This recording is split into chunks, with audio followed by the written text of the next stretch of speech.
السلام علیکم ورحمۃ اللہ تعالی وبرکاتہ۔ نحمده ونصلي ونسلم على رسوله الكريم اما بعد فاعوذ باللہ من الشیطان الرجیم بسم اللہ الرحمن الرحیم۔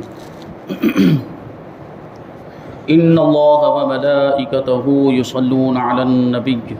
یا ایہا الذین آمنوا صلوا علیہ وسلموا تسلیما۔ اللہم صلی علی سیدنا ومولانا محمد معدن الجود والکرم وآلہ الکرام وابنہ الکریم وبارک وسلم صلاۃ و سلاما علیک یا رسول اللہ صلی اللہ تعالی علیہ وسلم۔ عزیزان ملت اسلامیہ، سب سے پہلے تو ایک وضاحت سماعت فرما لیں کہ پچھلے درس میں ایک آیت کریمہ پڑھی گئی تھی، وہ آسمان پر چڑھنے کے تعلق سے۔ اس آیت کریمہ کے پڑھنے میں غلطی ہوئی تو یادداشت کی وجہ سے اپنے ذہن میں اس کی اصلاح کر لیں، کیونکہ ریکارڈنگ میں تو اس کو نکال دیا گیا ہے۔ وہ آیت کریمہ اس طریقے سے ہے: فَمَن يُرِدِ اللَّهُ أَن يَهْدِيَهُ يَشْرَحْ صَدْرَهُ لِلْإِسْلَامِ وَمَن يُرِدْ أَن يُضِلَّهُ يَجْعَلْ صَدْرَهُ ضَيِّقًا حَرَجًا كَأَنَّمَا يَصَّعَّدُ فِي السَّمَاءِ۔ یہ آیت کریمہ اس طریقے سے۔ تو قرآن مجید کے تعلق سے ابھی تمہیدی گفتگو چل رہی ہے، یہ مقدمہ ہے، یعنی چونکہ ابھی ہمیں آگے قرآن مجید کی تفسیر سماعت کرنی ہے تو اس سے تعلق رکھنے والی چیزوں کو بیان کیا جا رہا ہے۔ اس میں سے کچھ چیزیں بہت زیادہ ضروری ہیں جن کا معلوم ہونا ضروری ہے قرآن کی تفسیر کو سمجھنے کے لیے۔ اس وجہ سے یہ تھوڑی گفتگو لمبی ہو رہی ہے، تو یہ نہ سمجھیں کہ ابھی تک تفسیر کیوں نہ شروع کیوں نہیں ہوئی۔ تو انشاءاللہ تبارک و تعالیٰ بہت ہی جلد وہ تفسیر بھی شروع ہو جائے گی، اور یہ کچھ چیزیں اس میں جو ہے کہ معلومات بھی ہے اچھی، اور یہ ضروری بھی ہے، ان کا جاننا بھی ضروری ہے، اس وجہ سے ان کو بیان کیا جا رہا ہے۔ ابھی جیسا کہ یہاں پہ قرآن حکیم کے مقاصد بیان کیے جائیں گے، قرآن پاک کے آداب، یہ قرآن کے تعلق سے، اس کے پڑھنے کے تعلق سے آداب کیا ہونے چاہیے، پھر قرآن مجید کے پڑھنے پڑھانے کے فضائل، قرآن مجید یاد کرنے کے فضائل، اور پھر قرآن مجید کی تلاوت کے آداب کہ کیسے قرآن مجید کی تلاوت کرنی چاہیے، پھر قرآن مجید کو کیسے جمع کیا گیا، اس کی تدوین کیسے ہوئی، انشاءاللہ تبارک و تعالیٰ اس کو بیان کریں گے۔ پھر قرآن مجید کی تفسیر کی تاریخ کہ یہ تفسیر کب سے شروع ہوئی اور اس کے کتنے دور ہیں تفسیر کے، انشاءاللہ تبارک و تعالیٰ وہ بیان کیے جائیں گے۔ اور صحابہ کرام میں سے جو مفسرین صحابہ کرام تھے اس کو بیان کیا جائے گا، اور تابعین میں جو مفسرین تھے یعنی قرآن کی تفسیر کرنے والے تابعین بزرگ، ان کو بیان کیا جائے گا۔ پھر ان کے بعد کا دور، اور تفسیر کسے کہتے ہیں، تفسیر کا مطلب کیا ہوتا ہے، اور اس کا شرعی حکم کیا ہے، اور تفسیر کرنے کے لیے ایک مفسر کو کتنے علوم کا جاننا ضروری ہے، تفسیر کے درجات کیا ہیں، یہ ساری چیزیں آپ دیکھیں، غور کریں کہ یہ سب تعلق رکھتی ہیں تفسیر ہی سے، یہ قرآن ہی سے تعلق رکھتی ہے۔ اس وجہ سے ان ساری چیزوں کو بیان کیا جا رہا ہے تاکہ وہ مقصد کو سمجھنے میں آسانی ہو۔ مقدمہ کا مطلب ہی ہوتا ہے کہ مقصد، اصل مقصد سے پہلے کچھ چیزیں بیان کی جاتی ہیں جو اصل مقصد ہی سے تعلق رکھنے والی ہوتی ہیں، اور ان چیزوں کو جاننے کے بعد اصل مقصد کو جاننا اور اس کو سمجھنا آسان ہو جاتا ہے۔ اس وجہ سے یہ چیزیں بیان کی جا رہی ہیں۔ اور اگر آپ کو ایسا لگ رہا ہو کہ جلدی سے تفسیر شروع ہو جانی چاہیے تو اس کا ایک طریقہ میں آپ کو بتا دوں کہ ابھی سے آپ قرآن شریف لے لیں، ترجمے والا قرآن شریف آپ کے پاس ہو۔ اگر اردو جانتے ہیں تو اردو میں کنز الایمان جو اعلیٰ حضرت رضی اللہ تعالیٰ عنہ کا ترجمہ ہے وہ لے لیں۔ اگر اردو نہیں جانتے تو ہندی میں بھی ملتا ہے، گجراتی میں بھی ملتا ہے، وہ خرید لیں۔ اور اگر ہم سے ہو سکا، استطاعت ہوئی تو مسجد کے اندر اگر دستیاب ہے، پہلے سے موجود ہے تو مسجد میں آ کے بھی آپ اس کو پڑھ سکتے ہیں، ورنہ یہاں پہ رکھوایا جائے۔ جو کنز الایمان ہے وہ اردو والا بھی رکھوا سکتے ہیں، اور اردو والا نہیں، اگر آپ گجراتی میں پڑھنا چاہتے ہیں، ہندی میں پڑھنا چاہتے ہیں تو اس کا بھی انتظام کیا جا سکتا ہے۔ تو اس کا طریقہ یہ رکھیں آپ کہ قرآن مجید کی تلاوت اپنے اعتبار سے کریں، یعنی پہلے ہم کیسا کرتے تھے، صرف تلاوت کر رہے تھے، لیکن اب ہم کو کیا کرنا ہے، تلاوت کے ساتھ ساتھ ترجمہ بھی پڑھنا ہے۔ کنز الایمان کو لے کر بیٹھے اور سورہ فاتحہ پڑھ لی جیسے ہم نے، تو پھر سورہ فاتحہ کا ترجمہ بھی پڑھیں کنز الایمان کے اندر، اور اس کی جو تفسیر ہے اس کو بھی پڑھیں، اور اپنے اعتبار سے، اپنے علم کے مطابق جہاں تک ہو سکتا ہے اس کو سمجھنے کی کوشش کریں، کیونکہ یہ ضروری نہیں کہ آپ کو پورے طور پہ سمجھ میں آ جائے۔ تو اس طرح اگر آپ کریں گے، یعنی اپنے اعتبار سے آپ نے پڑھنا شروع کر دیا ہے، سورہ فاتحہ، سورہ بقرہ کو اپنے اعتبار سے آپ نے پڑھنا شروع کر دیا ہے، اور آپ اپنے اعتبار سے اس کو سمجھنے کی کوشش کر رہے ہیں، جہاں آپ کو سمجھ میں نہ آئے تو وہاں رک جائیں اور اس کو وہیں پر موقوف رکھیں، پھر وہاں پر زیادہ غور و فکر نہ کریں، پھر اس کو چھوڑ دیں اس درس کے لیے۔ یہاں جب درس کے اندر تفسیر شروع ہو گئی سورہ فاتحہ کی، تو آپ نے اگر پہلے سے مطالعہ کیا ہوگا، اگر آپ پہلے سے پڑھ چکے ہوں گے سورہ فاتحہ کا ترجمہ اور اس کی مختصر تفسیر اگر پڑھ چکے ہوں گے، جو کنز الایمان کے ساتھ خزائن العرفان جو تفسیر ہے صدر الافاضل حضرت علامہ نعیم الدین مراد آبادی رحمۃ اللہ تعالی علیہ کی جو تفسیر ہے کنز الایمان کے ساتھ جو شائع ہوتی ہے، اگر آپ نے اس کو پڑھا ہوگا تو پھر اس کو سمجھنے میں بہت زیادہ آسانی ہو جائے گی۔ تو یہ باتیں اس لیے یہاں پر بیان کی جاتی ہیں تاکہ وہ جو اصل مقصد ہے اس کو سمجھنے میں آسانی ہے۔ تو قرآن کے مقاصد، یہ قرآن کو نازل کیوں کیا گیا، اس کو یہاں سے بیان کرتے ہیں کہ اس سے پہلے تو قرآن مجید کا تعارف ہو چکا، اس کی عظمتیں اور فضائل بیان کر دیے گئے۔ اب یہاں سے اس کے 4 مقاصد بیان کیے جاتے ہیں۔ پہلا، پوری امت کو اللہ تعالیٰ کے عذاب سے ڈرانا۔ قرآن کا پہلا مقصد کیا ہے؟ پوری امت کو اللہ تبارک و تعالیٰ کے عذاب سے ڈرانا۔ یہ بہت اہم چیز ہے کہ اگر اللہ کو مانا تو پھر جنت ملے گی، اور اگر اللہ کو نہیں مانا، اللہ پر ایمان نہیں لائے، تو جہنم کے عذاب کا مزہ چکھنا پڑے گا۔ اللہ تبارک و تعالیٰ ارشاد فرماتا ہے وَهَذَا كِتَابٌ أَنزَلْنَاهُ مُبَارَكٌ مُصَدِّقُ الَّذِي بَيْنَ يَدَيْهِ وَلِتُنذِرَ أُمَّ الْقُرَىٰ وَمَنْ حَوْلَهَا، اور یہ برکت والی کتاب ہے جسے ہم نے نازل فرمایا ہے، پہلی کتابوں کی تصدیق کرنے والی ہے۔ یعنی قرآن سے پہلے جتنی کتابیں آسمانی کتابیں نازل ہوئی، قرآن ان سب کی تصدیق کرتا ہے، اور اس لیے اتری تاکہ تم اس کے ذریعے مرکزی شہر یعنی مکہ مکرمہ اور اس کے ارد گرد والوں کو ڈر سناؤ۔ رسول پاک صلی اللہ علیہ وسلم کہاں پیدا ہوئے؟ مکہ مکرمہ میں پیدا، اور قرآن کا نزول بھی کہاں شروع ہوا؟ مکہ مکرمہ میں ہی سے یہ قرآن مجید کی آیتیں نازل ہونے لگی تھی، اور وہیں پہ سب سے پہلے حضور پاک صلی اللہ علیہ وسلم نے اسلام کی تبلیغ فرمائی ہے اور قرآن کی آیتیں پڑھ کے سنائی۔ تو اس کا پہلا مقصد کیا تھا؟ لوگوں کو اللہ کے عذاب سے ڈرانا۔ دوسرا مقصد، لوگوں کو کفر و جہالت کے اندھیروں سے ایمان کے نور کی طرف نکالنا، کیونکہ اسلام کے آنے سے پہلے لوگ زمانے جاہلیت میں کفر و شرک کے دلدل میں پھنسے ہوئے تھے، اور طرح طرح کے خرافات، طرح طرح کی برائیاں لوگوں کے درمیان رائج تھی۔ تو قرآن کا مقصد کیا تھا کہ کفر و شرک سے وہ لوگ باز آ جائیں اور ایمان کے نور سے آشنا ہو جائیں، اسلام کے دامن سے وابستہ ہو جائیں۔ اللہ تبارک و تعالیٰ ارشاد فرماتا ہے الف لام را کتاب انزلناہ الیک لتخرج الناس من الظلمات الی النور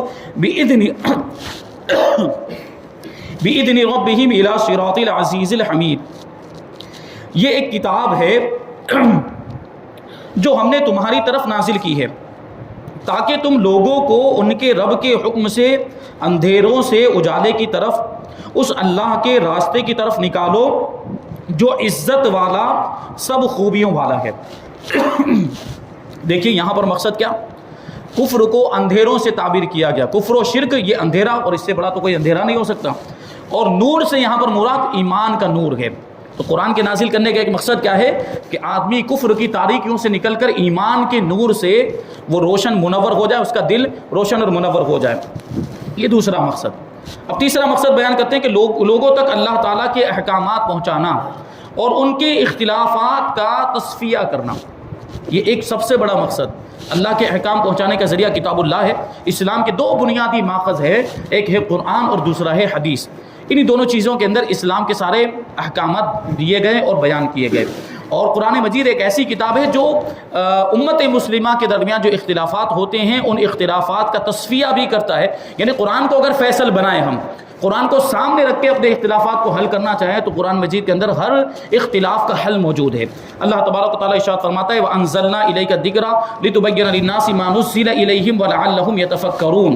اور اے حبیب ہم نے تمہاری طرف یہ قرآن نازل فرمایا تاکہ تم لوگوں سے وہ بیان کرو جو ان کی طرف نازل کیا گیا، اور تاکہ وہ غور و فکر کریں، یعنی ان کی طرف جو احکام نازل کیے گئے قرآن مجید کے اندر وہ احکام آپ ان کو پڑھ کے سنا دیں۔ دوسرے مقام پہ اللہ تبارک و تعالیٰ ارشاد فرماتا ہے وَمَا أَنزَلْنَا عَلَيْكَ الْكِتَابَ إِلَّا لِتُبَيِّنَ لَهُمُ الَّذِي اخْتَلَفُوا فِيهِ وَهُدًى وَرَحْمَةً لِقَوْمٍ يُؤْمِنُونَ، اور ہم نے تم پر یہ کتاب اس لیے نازل فرمائی ہے تاکہ تم لوگوں کے لیے وہ بات واضح کر دو جس میں انہیں اختلاف ہے، یعنی ان کے اختلاف کو دور کر دو، اور یہ کتاب ایمان والوں کے لیے ہدایت اور رحمت ہے۔ چوتھا جو مقصد ہے اس کے بارے میں بیان کرتے ہیں کہ اس کی آیتوں میں غور و فکر کر کے نصیحت حاصل کی جائے۔ یہ سب سے بڑا جو مقصد ہے قرآن مجید کا کہ آیتوں میں غور و فکر کیا جائے، اس کے معنی کو سمجھا جائے اور اس سے نصیحت حاصل کرے۔ دیکھیں قرآن مجید کے اندر اگلی امتوں کے واقعات بھی بیان کیے گئے، بنی اسرائیل کے واقعات بیان کیے گئے۔ یہ سب کیوں بیان کیا گیا؟ یہ اس لیے بیان کیا تاکہ ہم عبرت حاصل کریں، اس سے کچھ سبق حاصل کریں۔ اگلی امتوں کے تعلق سے اور بنی اسرائیل کے تعلق سے جو ان میں مختلف قومیں تھیں ان کے تعلق سے بیان کیا گیا کہ جب انہوں نے انبیاء کرام کا کہا نہیں مانا، انبیاء کرام کی اطاعت نہیں کی بلکہ ان کو جھٹلا دیا اور ان کا انکار کر دیا، بلکہ بنی اسرائیل نے تو بہت سارے نبیوں کو شہید بھی کر دیا، تو پھر کیا ہوا ان کا انجام؟ ان پر عذاب آیا۔ تو ہمیں یہ پڑھ کے اب ہمیں کیا کرنا ہے کہ نصیحت حاصل کرنے کی، اگر ہم بھی خدا نہ خواستہ ایسا کچھ کام کریں گے، اگر ہم نبی کی نافرمانی کریں گے، اگر ہم نبی کا کہا نہیں مانیں گے، ان کی اطاعت نہیں کریں گے، تو کہیں ہم بھی اس طرح کے عذاب میں مبتلا نہ ہو جائیں۔ تو قرآن کا ایک مقصد کیا ہے؟ نصیحت حاصل کرنا۔ اللہ تعالیٰ ارشاد فرماتا ہے کتاب انزلناہ الیک مبارک لیدبروا آیاتی ولیتذکر اولو الالباب، اور یہ قرآن ایک برکت والی کتاب ہے جو ہم نے تمہاری طرف نازل کی ہے تاکہ لوگ اس کی آیتوں میں غور و فکر کریں اور عقل مند نصیحت حاصل کریں۔ یہ قرآن کے مقاصد بیان کیے گئے۔ اب یہاں پہ قرآن پاک کے آداب بیان کیے جاتے ہیں۔ علماء کرام نے قرآن پاک کے بہت سارے آداب بیان کیے، لیکن یہاں پر صرف 6 آداب مختصر کرتے ہوئے بیان کیے جاتے ہیں۔ سب سے پہلا جو ادب ہے قرآن مجید کا وہ یہ ہے کہ قرآن مجید کی کتابت نہایت خوش خط اور واضح حرفوں میں کی جائے، یعنی اس کی جو تحریر ہے یہ ایک دم اچھی خوبصورت ہونی چاہیے اور بالکل صاف، اس کے جو حروف اور اس کے جو بھی الفاظ و کلمات ہیں وہ بالکل صاف صاف سمجھ میں آنا چاہیے، اس طرح قرآن مجید کو لکھا جائے۔ کاغذ بھی بہت اچھا ہونا چاہیے، روشنائی بھی خوب اچھی ہو، یعنی جو سیاہی روشنائی قرآن مجید کو لکھنے کے لیے استعمال کی جائے وہ بھی اچھی ہونی چاہیے اور پاک ہونی چاہیے، ناپاک کوئی کیمیکل اور کوئی ناپاک چیز اس میں روشنائی کے اندر شامل نہیں ہونی چاہیے۔ یہ ایسی روشنائی کے ساتھ قرآن مجید کو لکھنا چاہیے تاکہ دیکھنے والوں کو بھی بھلا معلوم ہو۔ بعض مکتبوں والے نہایت معمولی کاغذ پر بہت خراب کتابت اور روشنائی سے چھپواتے ہیں، یہ ہرگز نہیں ہونا چاہیے، کیونکہ قرآن کتنی عظمت والی کتاب ہے، قرآن اللہ تبارک و تعالیٰ کا کلام ہے، سب سے بہترین، سب سے زیادہ فضیلت والی کتاب ہے، تو پھر اس کی کتابت بھی ویسی ہونی چاہیے، اس کی تحریر بھی ویسی ہونی چاہیے، روشنائی بھی ویسی استعمال کریں، کاغذ بھی ایک دم عمدہ قسم کا قیمتی کاغذ استعمال کیا جائے، یہ ساری چیزوں کا لحاظ کیا جائے قرآن مجید کی عظمت کو ذہن میں رکھتے ہوئے۔ دوسرا جو ادب ہے وہ بیان کرتے ہیں، فی زمانہ قرآن مجید کے تراجم بھی چھاپنے کا رواج ہے، یعنی قرآن شریف کے ساتھ اس کا ترجمہ بھی چھاپا جاتا ہے، اگر ترجمہ صحیح ہو تو قرآن مجید کے ساتھ چھاپنے میں حرج نہیں، جیسے عام طور پر ہمارے یہاں پہ قرآن شریف کے ساتھ کنز الایمان جو اعلیٰ حضرت رضی اللہ تعالیٰ عنہ کا ترجمہ ہے وہ شائع ہوتا ہے، تو یہ اس کو چھاپنے میں کوئی حرج نہیں، اس لیے کہ اس سے آیت کا ترجمہ جاننے میں سہولت ہوتی ہے، کہ اگر آیت لکھی اس کے نیچے ترجمہ لکھا ہے، آیت پڑھنے کے بعد اگر ہم نے ترجمہ پڑھ لیا تو اس کا جو معنی ہے وہ ہمیں سمجھ میں آ جائے گا، مگر تنہا ترجمہ طبع نہ کیا جائے، یعنی آیتوں کے ساتھ ترجمہ یہ شائع کیا جائے لیکن صرف ترجمہ شائع نہ کیا جائے۔ بعض اوقات ہم دیکھتے ہیں خاص طور پر انگریزی میں، انگلش کے معاملات ایسے ہو گئے کہ باہر کے ممالک میں جو قرآن شریف چھپتا ہے تو صرف ترجمہ شائع کیا جاتا ہے، اس میں آیتیں نہیں ہوتی، صرف قرآن کا انگلش میں جو ترجمہ ہے اس کو شائع کر دیتے ہیں، یہ اس کے آداب کے خلاف ہے، کیونکہ ظاہر سی بات ہے اب ربط پیدا نہیں ہو پائے گا نا، اگر ہم ترجمہ پڑھتے ہوئے چلے جا رہے ہیں تو یہ ترجمہ کون سی آیت کا، کون سے لفظ کا، کون سے کلمے کا ترجمہ ہے یہ ہمیں پتہ نہیں چل پائے گا، تو اس لیے ضروری ہے کہ آیت بھی سامنے موجود ہو، پھر اس کے نیچے اس کا ترجمہ ہو، تو پھر آیت کے ساتھ اس کا ربط جو ہے کہ وہ پیدا ہو جائے اور ہمیں پوری بات اچھی طرح سمجھ میں آ جائے۔ تیسرا جو مقصد وہ بیان کیا جاتا ہے کہ قرآن مجید کا حجم چھوٹا کرنا مکروہ ہے، یعنی قرآن مجید کی جو سائز ہے یہ کم نہیں کرنی چاہیے، اس کو بڑا رکھنا چاہیے اور بالکل چھوٹا، جیسے آج کے زمانے میں نہیں وہ تعویذی قرآن، ابھی اس کے بارے میں بتائیں گے، اتنے چھوٹے چھوٹے قرآن شریف چھپنے لگ گئے، تو بہت زیادہ اس کا حجم چھوٹا نہیں کرنا چاہیے، کیونکہ قرآن پاک کی عظمت کے خلاف ہے، قرآن پاک جتنا بڑا ہوگا تو اس کو پڑھنے میں بھی آسانی ہوگی اور اس کی ایک عظمت کا اظہار بھی ہو پائے گا۔ مثلا آج کل بعض مکتبوں والے تعویذی قرآن مجید چھپواتے ہیں جن کا قلم اتنا باریک، یعنی ان کی تحریر اتنی باریک ہوتی ہے کہ پڑھنے میں بھی نہیں آتا، اتنا چھوٹا چھوٹا لکھا ہوا ہوتا ہے، جیسے وہ گلے میں لٹکانے کے لیے جو قرآن ہوتا ہے چھوٹا سا قرآن، اس کو آپ پڑھ سکتے نہیں، چشمہ لگا کے پڑھیں گے تب بھی پڑھنے میں نہیں آتا، اتنی باریک اس کی تحریر ہوتی ہے، تو اس طرح نہیں کرنا چاہیے، قرآن کے آداب کے خلاف ہے۔ بلکہ بعض لوگ تو گلے میں لٹکانے کے لیے بھی قرآن مجید چھاپتے ہیں، تو قرآن مجید گلے میں لٹکانے کے لیے نہیں چھاپنا چاہیے کہ اس میں حجم بہت کم ہوتا ہے، یعنی اس کا سائز بہت چھوٹا کر دیا جاتا ہے، تو یہ نہیں کرنا چاہیے۔ چوتھا جو ادب بیان کیا جاتا ہے وہ یہ کہ قرآن مجید پرانا اور بوسیدہ ہو گیا اور اس قابل نہ رہا کہ اس میں تلاوت کی جائے، بہت پرانا ہوتا ہے تو اس کے ورق پھٹنے لگ جاتے ہیں اور اگر اس کو پلٹائیں تو وہ پھٹ کے جو ہے کہ وہ حصہ جو ہمارے ہاتھ میں آ جاتا ہے اور پلٹانا بھی دشوار ہو جاتا ہے، ورق کو الٹنا بھی مشکل ہو جاتا ہے، تو تلاوت کے قابل نہیں رہتا، اور یہ اندیشہ ہے اگر کہ اس کے اوراق منتشر ہو کر ضائع ہو جائیں گے، یعنی وہ پھٹ کے اس کے جو حصے ہیں وہ ضائع ہوں گے اور بے ادبی ہوگی، تو کسی پاک کپڑے میں لپیٹ کر احتیاط کی جگہ دفن کر دیا جائے۔ احتیاط کی جگہ کا مطلب کیا ہے؟ یعنی ایسی جگہ پر دفن کرے جہاں اس کی بے ادبی نہ ہو، یعنی وہاں پر لوگ چلتے نہ ہوں، وہاں پر گندگی نہ کی جاتی ہو، وہاں پہ لوگ بیٹھتے نہ ہوں، اور اس طرح کے دوسرے کچھ کام نہ ہوتے ہوں جو قرآن مجید کے آداب کے خلاف ہو۔ تو ایسی جگہ پر قرآن مجید کو پاک کپڑے میں لپیٹ کر دفن کرنا ہے۔ اور دفن کرنے کا طریقہ بھی کیا ہے؟ اس کے لیے لحد بنانے کا یا صندوق بنانے کا حکم دیا گیا۔ جیسے مردوں کو دفن کرتے ہیں ویسے قرآن مجید کو دفن کرنے کا حکم ہے۔ کہ کیا مطلب ہوا؟ کہ قرآن مجید پر مٹی نہیں پڑنی چاہیے، مٹی کا بوجھ جو ہے وہ قرآن مجید پر نہیں بڑھنا چاہیے۔ یعنی ایک صندوق کی طرح گڈھا کھودا گیا، اس پہ تختے وغیرہ رکھ دیے جائیں اور اس پر مٹی پڑے، قرآن مجید پر مٹی نہ پڑے، اس بات کا لحاظ کریں۔ اب ہمارے یہاں تو کیا ہوتا ہے کہ اگر کسی کا انتقال میت ہو گئی تو پھر اس کی قبر میں قرآن شریف کو رکھ دیا جاتا ہے۔ تو قرآن شریف اگر کسی کی قبر میں رکھنا ہے تو میت کے جسم سے متصل نہیں ہونا چاہیے۔ اگر قبر میں اگر ہم قرآن مجید رکھ رہے ہیں تو میت کے جسم سے متصل ملا ہوا نہیں ہونا چاہیے۔ کیا کرنا چاہیے؟ اگر قبر میں قرآن شریف رکھنا ہی چاہتے ہیں تو جو قبلے کی طرف جو قبر والا حصہ ہوتا ہے، قبر کی جو دیوار قبلے کی طرف ہوتی ہے، وہاں ایک طاق کی طرح بنا دیا جائے اور اچھا کشادہ بنایا جائے تاکہ قرآن شریف کو اس میں رکھیں اور مٹی سے وہ جدا رہے، اوپر والی جو مٹی اس سے وہ الگ رہے۔ پھر یہاں سے سامنے سے اس کو بند کر دیا جائے اور پھر باقی کا جو حصہ جس طرح قبر بنائی جاتی ہے اس طرح بنائیں۔ یہ قرآن کے آداب میں سے ہے۔ اگر قبر میں رکھتا ہے تو اس طرح، ورنہ عام طور پر ہم دیکھتے ہیں کہ جس طرح من میں آیا اور جیسے چاہے ویسے اس میں قرآن شریف کو رکھ دیتے ہیں، وہ اس کے آداب کے خلاف ہے۔ تو ایسا نہیں کرنا چاہیے، لپیٹ کر احتیاط کی جگہ اس کو دفن کر دیا جائے اور دفن کرنے میں اس کے لیے لحد بنائی جائے، جو میں نے ابھی عرض کیا، تاکہ اس پر مٹی نہ پڑے، یا اس پر تختہ لگا کر چھت بنا کر مٹی ڈالیں۔ جیسے ہم نے ایک گڈھا کھود کر رکھ دیا، پھر اس پر تختہ رکھ دیا اور اس کے اوپر مٹی ڈالیں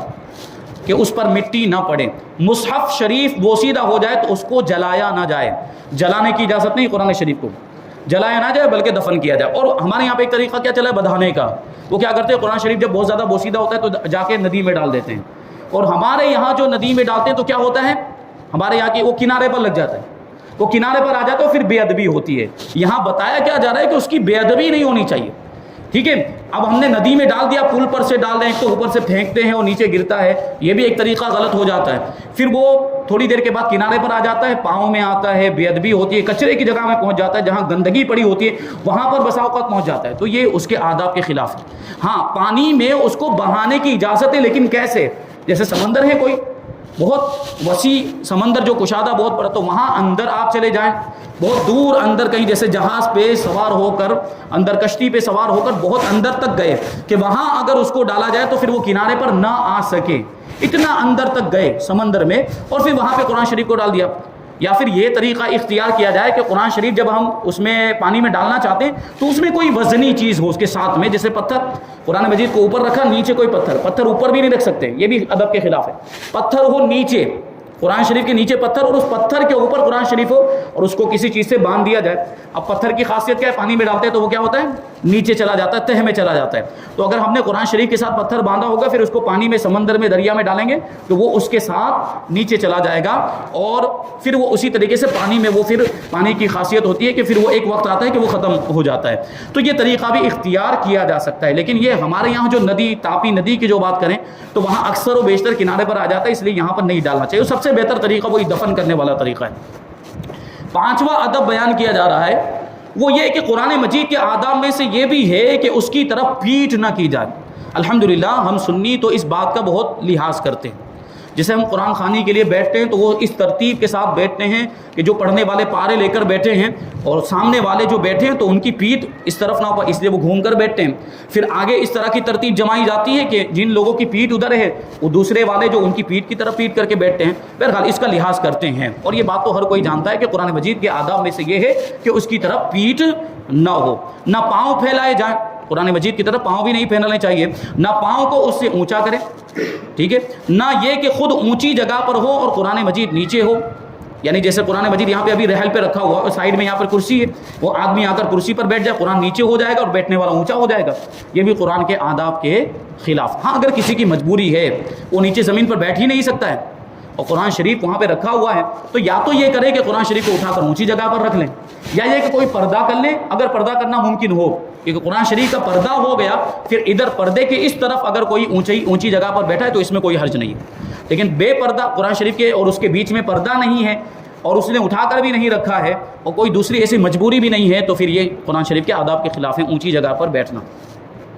چھٹے نمبر پر ادب بیان کرتے ہیں کہ قرآن مجید کو جزدان اور غلاف میں رکھنا یہ اس کا ادب ہے، کیونکہ اس میں اس کا ایک احترام ہے اور اس کا ایک امتیاز ہے۔ دوسری جو کتابیں ہیں وہ بغیر غلاف کے اور بغیر جزدان کے ہوتی ہے، صرف قرآن مجید کو ہم جزدان میں رکھتے ہیں اس کی ادب و احترام کی وجہ سے اور اس کی عظمت کو ظاہر کرنے کے لیے کہ یہ جو کتاب ہے یہ کوئی معمولی کتاب نہیں ہے، یہ بہت اہمیت والی کتاب ہے، بہت ہی عظمت والی اور ممتاز کتاب ہے، اور اس کے امتیاز کو ظاہر کرنے کے لیے، اس کی عظمت کو ظاہر کرنے کے لیے اس میں اس کو غلاف میں، جیسے آپ دیکھیں غور کریں تو جو چیز عظمت والی ہوتی، جو چیز عزت والی ہوتی ہے اس کو ہمیشہ پردے میں رکھا جاتا ہے، اس کو کیا کیا جاتا ہے، اس کو غلاف میں رکھا جاتا ہے۔ جیسے دنیا کے اندر بے شمار مسجدیں موجود ہیں، لیکن ہر مسجد پہ کیا غلاف چڑھایا جاتا ہے؟ ہماری یہ مسجد کا اس پہ غلاف چڑھایا جاتا ہے؟ یقیناً ساری مسجدیں قابل احترام، ساری مسجدیں جو اللہ کا گھر ہیں اور مسجدوں کا جو جگہ ہوتی ہے، جو اس کا رقبہ ہوتا ہے، یقیناً یہ جو رقبہ اور یہ جو حصہ ہوتا ہے یہ الگ ہی فضیلت رکھتا ہے، لیکن ساری مسجدوں کے اندر ایک مسجد ایسی ہے جس پر غلاف چڑھایا جاتا ہے، اور وہ کیا ہے؟ خانہ کعبہ، تاکہ اس کی عظمت ظاہر ہو۔ تو جس چیز کو ہم عظمت والا سمجھتے ہیں اس پر جو ہے کہ غلاف چڑھایا جاتا ہے۔ اسی طرح قرآن مجید ساری کتابوں کے اندر عظمت والی کتاب ہے، اس لیے اس پر بھی غلاف چڑھایا جائے۔ اب پوائنٹ آ گیا یہاں پر کہ ہم ساری مخلوقات میں سب سے زیادہ عزت والا سمجھتے ہیں عورت کو، اس لیے اس کو پردہ کرنے کا حکم دیا جاتا ہے۔ اسلام کے آنے سے پہلے کیا معاملات تھے؟ اور بچیوں کو زندہ در گور کر دیا جاتا تھا، اگر کسی کی زندگی میں شوہر کا انتقال ہو جائے تو اس کو منحوس سمجھا جاتا تھا، اور عورتوں کی معاشرے کے اندر کوئی حیثیت، کوئی عزت نہیں تھی۔ اسلام نے آنے کے بعد ساری عزتیں عورتوں کو عطا کی ہیں اور پردے میں رہنے کا حکم دیا۔ تو یہ پردہ یہ ان کی آزادی کو چھیننے کے لیے نہیں ہے، بلکہ ان کی عظمت کے اور ان کی عزت کی حفاظت کے لیے۔ تو قرآن نے اور حدیثوں میں جو پردہ کرنے کا حکم دیا گیا ہے، تو جو اسلامی خواتین ہماری مائیں بہنیں ان کو سمجھنا چاہیے کہ یہ کوئی ان کو قید کرنے کے لیے نہیں کیا گیا، بلکہ ان کو محفوظ کرنے کے لیے کیا گیا، کہ جو خاتون پردے میں ہوتی ہے تو پھر اس کی عزت بھی محفوظ ہو جاتی، لوگ اس کی طرف غلط نگاہوں سے نہیں دیکھتے۔ اس میں تو اور زیادہ ان کی عزت ہے، اس میں اور ان کی کوئی ذلت نہیں ہے۔ تو یہ اسلام نے عورتوں کو وہ مقام دیا ہے۔ تو یہ یہاں پر قرآن مجید کے آداب بیان کیے گئے، ان سارے آداب کا ہم کو لحاظ کرنا چاہیے۔ اب انشاءاللہ تبارک و تعالیٰ یہاں سے قرآن مجید کی تلاوت اور اس کو پڑھانے کے فضائل بھی بیان کیے جائیں گے۔ اللہ تبارک و تعالیٰ کی بارگاہ میں دعا ہے کہ جو کچھ بھی بیان ہوا اس پر ہم سب کو عمل کرنے کی توفیق عطا فرمائے اور نور قرآن سے ہم سب کے دلوں کو روشن اور منور فرمائے۔